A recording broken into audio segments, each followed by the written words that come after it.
మిత్రులారా నమస్తే. నేను మీ ప్రసాద్ మూర్తి. మహారాష్ట్రలో అల్లర్లు క్రమక్రమంగా ఎక్కువ అవుతున్నాయండి. అంటే రెండు రాజకీయ సామాజిక సముదాయాల మధ్య జరిగేటటువంటి ఘర్షణ కంటే రాజకీయ అల్లర్లు రాజకీయ ఘర్షణ ఎక్కువ అవుతుందా అని చెప్పేసి అనిపిస్తుంది అన్నమాట. అనుమానాలు ఏదేమైనా మన దేశం లౌకిక దేశం. ఇక్కడ అనేక మతాల అనేక భాషల సంస్కృతుల సముదాయంతో కూడినటువంటి దేశం. యూనిటీ ఇన్ డైవర్సిటీ అని గొప్పగా చెప్పుకునేటటువంటి దేశం మనది. కాబట్టి ఈ దేశంలో ఇలాంటి రకాల పోకడలు వైఖరులు మనం సహించలేం, భరించలేము. ఎందుకు చెప్తున్నాను, ఏం చెప్తున్నాను అనేది మీకు ఈపాటికి అర్థమై ఉంటుంది. మహారాష్ట్ర అనగానే ఏమిటి అంటే అక్కడ ఔరంగజేబు ఛత్రపతి సంభాజీ నగర్ నాగపూర్ దగ్గర ఉన్నటువంటి ఛత్రపతి సంభాజీ నగర్ జిల్లాలో ఉన్నటువంటి ఔరంగజేబు సమాధిని కూల్చేయాలి అని చెప్పేసి పెద్ద ఎత్తున విశ్వ హిందూ పరిషత్ అలాగే బజరంగ దళ్ ఈ రెండు కూడా పిలుపునిచ్చి ప్రదర్శనలు చేయడము, ఆందోళనలు చేయడము, నిరసన ఉద్యమాన్ని చేపట్టడం అనేటటువంటిది జరిగింది, మనందరికీ తెలుసు మిత్రులారా. సో ఆ నేపథ్యంలో సోమవారం నాడు వాళ్ళు ఈ నిరసన ప్రదర్శనలు చేశారు. అన్ని జిల్లాల్లో కూడా చేశారు. దానికి తదుపరి దాని అనంతర పరిణామం చాలా విషాదకరంగాను, చాలా ఆశ్చర్యకరంగాను, చాలా ఆందోళనకరంగాను సాగింది. దాని అనంతర పరిణామం ఏంటి అంటే మీరు ఒక ఔరంగజేబు సమాధిని మాత్రమే టార్గెట్ చేయలేదు. అక్కడ ఆ నిరసన ప్రదర్శనలు ఆ ఆందోళనలు సందర్భంగా చాదర్ని తగలపెట్టారంట. ముస్లిమ్స్ చాలా పవిత్రంగా భావించేటటువంటి చాదర్ని. ఆ వీడియో వైరల్ అయింది. హోలీ బుక్ని కూడా తగలబెట్టినటువంటి వీడియోలు వైరల్ అయినాయి. సో ఇది ఎవరిని రెచ్చగొట్టేటటువంటి కార్యక్రమం అనేటటువంటిది మనకి అర్థమవుతుంది. సో అనంతరం ఏం జరిగింది, దాని అనంతర పరిణామం నెక్స్ట్ డే ఏమైంది, అవతల సామాజిక సముదాయం అలర్ట్ అయింది. ఇక వాళ్ళు కూడా సిద్ధమయ్యారు. వాళ్ళు ఒక లొకేషన్ని టార్గెట్ చేసుకున్నారు, వీళ్ళు ఒక లొకేషన్ని టార్గెట్ చేసుకున్నారు. మంగళవారం నాడు ఇంకా ఆ అల్లర్లు చాలా బీభత్స రూపాన్ని ధరించాయి. దాదాపు ఒక 20 మంది దాకా గాయపడ్డారని, పోలీసులు కూడా గాయపడ్డారని చెప్పేసి కొన్ని వాహనాలను తగలబెట్టారు. సో రాళ్ళు విసురుకున్నారు అని చెప్పి. ఇప్పుడు అక్కడ మహారాష్ట్ర ముఖ్యమంత్రి ఫడ్నవీస్ ఏం చెప్తున్నాడు, ఉప ముఖ్యమంత్రి షిండే ఏం చెప్తున్నారంటే ఇదంతా ప్రీ ప్లాన్డ్గా జరిగింది అంటారు. ఏది ప్రీ ప్లాన్డ్గా జరిగింది? బజరంగ దళ్ళు, విశ్వ హిందూ పరిషత్తు ఆందోళనలు చేయడము ఇదంతా ప్రీ ప్లాన్డ్ కాదు. వాళ్ళు చెప్పిన ఉద్దేశంలో ఆ చాదర్ను తగలబెట్టడము, ఒక సామాజిక వర్గపు ప్రజల మనోభావాల్ని రెచ్చగొట్టడం అనేటటువంటిది ప్రీ ప్లాన్డ్ కాదు. వాళ్ళ ప్రీ ప్లాన్డ్ ఏంటంటే ఆ నెక్స్ట్ డే జరిగినటువంటి అల్లర్లు, దహనాలు ఇవన్నీ కూడా ప్రీ ప్లాన్డ్. ఒక ట్రక్కులో లారీల్లో ఇటుకలు రాళ్ళు వేసుకొని వచ్చారని, ఒక ఏరియాలో ఉన్న ఒక సామాజిక వర్గాన్ని టార్గెట్ చేశారని చెప్పేసి వాళ్ళు అధికారంలో ఉన్నటువంటి పెద్దలు, ముఖ్యమంత్రి ఉప ముఖ్యమంత్రి హోదాలో ఉన్నటువంటి వాళ్ళు చెబుతున్నారనమాట. సో ఇది ప్రీ ప్లాన్డ్గా జరిగిందా అన్ప్లాన్డ్గా జరిగిందా అనేది కాదు. ఏది ప్రీ ప్లాన్డ్ అనేటటువంటిది మనం తర్వాత ఆ విషయానికి వస్తాను నేను ఈ వీడియోలోనే. నాయకులు అనేటటువంటి వాళ్ళు గౌరవప్రదమైనటువంటి స్థానాల్లో ఉన్నటువంటి వాళ్ళు హుందాగా వ్యవహరించాలి. ప్రజల్లో ఎలాంటి వైషమ్యాలు, వైరుధ్యాలు, ఘర్షణలు తలెత్తకుండా వెంటనే ఇలాంటి ఘటనలు జరిగినప్పుడు వెంటనే రంగంలోకి దిగి వాళ్ళని శాంతిపరచాలి. ఇది వాళ్ళు చేయాల్సినటువంటిది. అఫ్కోర్స్ అక్కడ భద్రతా బలగాలు దిగాయి, పోలీసులు దిగారు రంగంలోకి. ప్రస్తుతం పరిస్థితి అదుపులోనే ఉందంటున్నారు. కానీ ఈ రాజకీయ ఘర్షణ అనేటటువంటిది అదుపులో లేదు. అది ఇంకా ముదిరేలాగా ఉందన్నమాట. సో ఇక్కడ అసలు ముందు ఆ విధమైనటువంటిది ఏ విధమైంది సినిమా జరిగింది. ఒక ఛావా సినిమా చూశారు.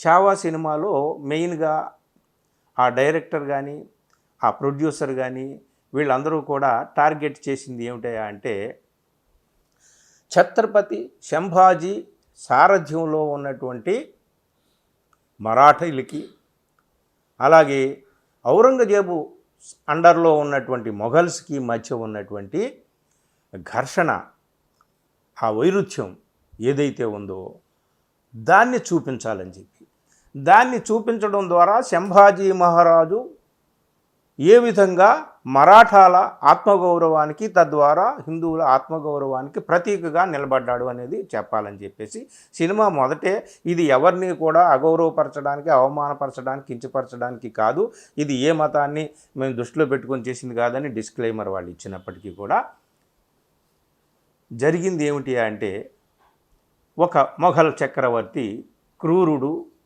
నీచుడు, దుర్మార్గుడు అని చెప్పేటటువంటి ఎక్స్పోజర్ ఈ సినిమాలో ఇవ్వబడింది. ఆయన ఎవరికి?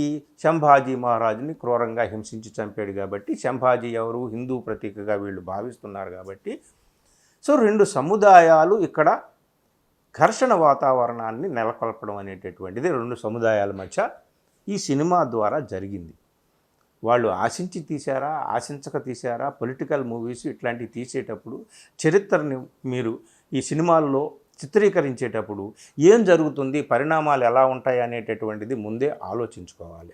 సరే, మేము పరిణామాలు ఎలా ఉండాలో ఆలోచించుకునే తీసామని చెప్పే వాళ్ళకి ఎవరు ఏం చేయలేరు. ఎందుకంటే పెద్దల ఆశీస్సులు, అండదండలు వాళ్ళకు ఉంటాయన్నమాట. సో ఇక్కడ కొంచెం చరిత్రలోకి వెళ్దాం మనం. అంటే నేను ఔరంగజేబు చరిత్రలోకి వెళ్ళను. ఆయన నిజంగా హిందూ ద్వేష దేవాలయాలు కూల్చేసాడా ఏమిటి అనేటటువంటిది కాదు. ఈరోజు పేపర్లు అన్నింటిలో కూడా ఇదిగో హిందూ పేపర్లో ఎడిటోరియల్తో సహా అన్ని పేపర్లలోనూ కూడా చాలా వరకు నేషనల్ మీడియాలో కవర్ అయింది ఏమిటి అంటే ఈ మహారాష్ట్రలో జరుగుతున్నటువంటి వ్యవహారం అన్నమాట. ఇక్కడ మనము తెలుసుకోవాల్సింది 300 సంవత్సరాల క్రితం నాటి మాట అది. సో ఆ 300 సంవత్సరాల క్రితం ఔరంగజేబు ఏం చేశాడు ఏమిటి అనేటటువంటిది అది అంతవరకు తెలుసుకొని దానికే పరిమితమయ్యి ఓహో క్రూరుడా, దుర్మార్గుడా అని అనుకుంటే ఓకే.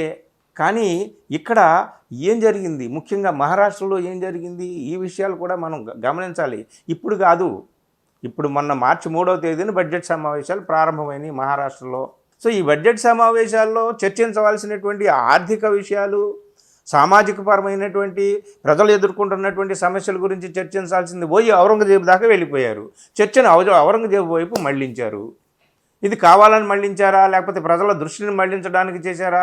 ప్రజలు ఎదుర్కొంటున్నటువంటి సమస్యల నుంచి వాళ్ళ దృష్టిని మళ్లించి ఔరంగజేబు మీద గింటేద్దామని చెప్పి చూసారా? 300 సంవత్సరాల క్రితం చనిపోయిన ఔరంగజేబు ఆయన సమాధిలో తవ్వితే ఎముకలు కూడా దొరుకుతాయో లేదో తెలియదు.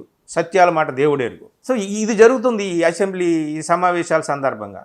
ఒక సమాజ్వాదీ ఎమ్మెల్యే ఆయన ఔరంగజేబు చక్రవర్తి కాలంలో చాలా అభివృద్ధి జరిగిందని చెప్పేసి ఆయన అంత పూర్తి హిందూ ద్వేషి కాదని చెప్పి ఆయన కోర్టులో చాలామంది 50-60% మంది హిందువులే ప్రధానమైన కీలకమైన దీంట్లో పదవుల్లో ఉండేవారని చెప్పి చరిత్ర కూడా చెప్తుంది. అది వేరే విషయం, ఆ చరిత్రలోకి మనం వెళ్ళొద్దు. కానీ చరిత్రలోకి ప్రజలను నెట్టుతున్నారు. ఇక్కడ మీరు ఒక విషయం గుర్తుపెట్టుకోండి, ఎప్పుడో మహారాష్ట్ర అసెంబ్లీ ఎన్నికల సందర్భంలో కూడా ఔరంగజేబుని తీసుకొచ్చారు. ఎన్నికల అనంతరం మొన్న వచ్చింది ఛావా సినిమా. ఎన్నికల సమయంలో కూడా మహారాష్ట్ర అసెంబ్లీ ఎన్నికల సమయంలో కూడా అక్కడ బీజేపీ నాయకులు చాలా పెద్ద ఎత్తునే ఔరంగజేబుని చర్చలోకి తీసుకొచ్చారు. ఓటు బ్యాంకు రాజకీయాల్లోకి ఔరంగజేబుని లాగారు. ఔరంగజేబుని లాగడం అంటే ఏంటి? ఎవరైనా సరే ఇప్పుడు ఔరంగజేబు ఎన్నికల్లో నుంచున్నాడు, ఔరంగజేబుకు వ్యతిరేకంగా ఓటు వేయడానికి ఔరంగజేబు ఏమైనా ఉన్నాడా ఇక్కడ? వాళ్ళ ఉద్దేశం ఔరంగజేబు ద్వారా ఔరంగజేబు ఏ సామాజిక సముదాయానికైతే చెందినవాడో, ఏ మతానికి చెందినవాడో ఆ మతస్థులందరినీ కూడా టార్గెట్ చేసి ఆ మతానికి వ్యతిరేకంగా మెజారిటీ మతస్థుల్ని పోలరైజ్ చేసుకోవడం అనేటటువంటి రాజకీయం ఛావా సినిమాకి ముందే మొదలైంది మహారాష్ట్రలో. మిత్రులారా, దానికి వాళ్ళ రాజకీయాలు ఏవైతే వాళ్ళు ఓటు బ్యాంకు రాజకీయాలని మతాన్ని ఆయుధంగా తీసుకొని ఓటు బ్యాంకు రాజకీయాలను నాయకులు చేస్తున్నారో దానికి ఒక చిన్న ప్రతిబింబమే ఛావా అనేటటువంటి సినిమా. కాబట్టి ఇక్కడ జరుగుతున్నది ఏమిటంటే రాజకీయ నాయకులు, మూవీ క్రియేటివిటీ ఇవన్నీ కలిసి రెండు సామాజిక వర్గాల మధ్య, రెండు సామాజిక సముదాయాల మధ్య పెను ఘర్షణ వాతావరణాన్ని నెలకొల్పడానికి దారితీశాయి. ఇక్కడ మనం అర్థం చేసుకోవాల్సింది ఇదన్నమాట మిత్రులారా. కాబట్టి ఎప్పుడు మన దేశంలో ఎంతకాలానికి ఇక ఈ మతం చుట్టూ ఎంతకాలం తిరుగుతూ ఉంటారు? ఈ దేశంలో రైతులు ఎదుర్కొంటున్నారు, రైతుల ఆత్మహత్యల సమస్యలు మనం చూస్తున్నాం. ఆర్థిక ద్రవ్యోల్బణం ఒక పక్క, ఉద్యోగాలు లేక యువత కొట్టుమిట్టాడుతున్నటువంటి విషాద పరిస్థితులు ఒక పక్క, అభివృద్ధి కుంటుపడినటువంటి పరిస్థితి ఒక పక్క. సో ఈ ప్రజలందరూ కూడా ఇన్ని సమస్యలతో కొట్టుకుంటుంటే ఇంకెంతకాలం మతం చుట్టూ తిరుగుతారా నాయన అని చెప్పి పెద్దవాళ్ళందరూ కూడా మేధావులు తల బాదుకుంటూ చెప్తున్నారు. అయినా సరే మన వాళ్ళకి ఎక్కదనమాట. మిత్రులారా, ఏది ఏమైనప్పటికీ కూడా ప్రధానమైనటువంటి ప్రజా సమస్యల్ని దృష్టిలో పెట్టుకొని నాయకులు మాట్లాడితే బాగుంటుంది.